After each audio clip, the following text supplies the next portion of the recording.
Réélu le 13 août 2026 pour un second mandat, le président zambien Hakainde Hichilema a appelé le 21 août à l'unité et à la paix, affirmant qu'il n'y a ni gagnant ni perdant, mais une seule Zambie. Le président Hichilema a obtenu environ 60% des voix contre 38% pour son principal rival Brian Mundubile, dans un scrutin marqué par des tensions et des incidents post-électoraux. Il promet ainsi de rassembler les Zambiens autour d'un même destin dans un contexte où le pays doit poursuivre ses réformes économiques, notamment la restructuration de sa dette et le développement de son secteur du cuivre.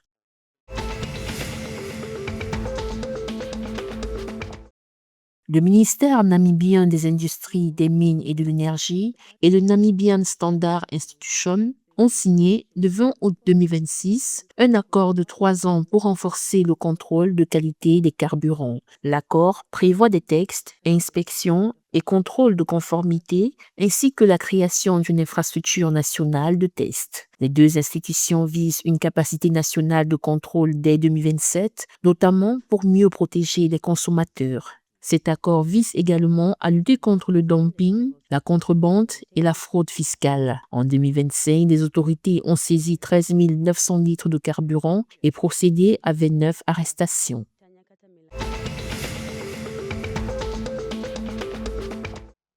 L'Afrique du Sud et le Zimbabwe veulent renforcer leurs échanges commerciaux et les investissements bilatéraux à l'occasion du forum d'affaires tenu le 21 août 2026 dans le cadre de la Commission binationale. Le commerce entre les deux pays a atteint 81 milliards de rand en 2025, soit près du double du niveau de 2021, selon le président sud-africain Cyril Ramaphosa. Le pays souhaite notamment accroître les exportations et la coopération industrielle alors que les exportations sud-africaines vers le Zimbabwe sont environ 8 fois supérieures aux importations en provenance de ce pays.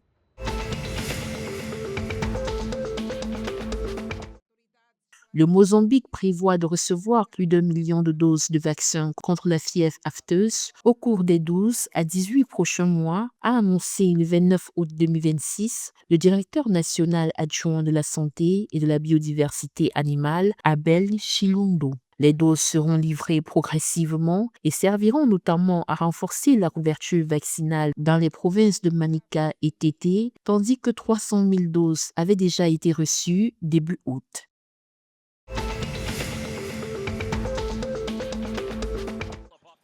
Le 21 août 2026, la sélection angolaise masculine de basketball a conclu son stage en Europe par une victoire face à la Bulgarie, 82 contre 75, après 2 matchs de préparation. Cette rencontre s'inscrit dans la préparation de la deuxième phase des éliminatoires africains du Mondial 2027, prévue à Dakar du 27 au 30 août.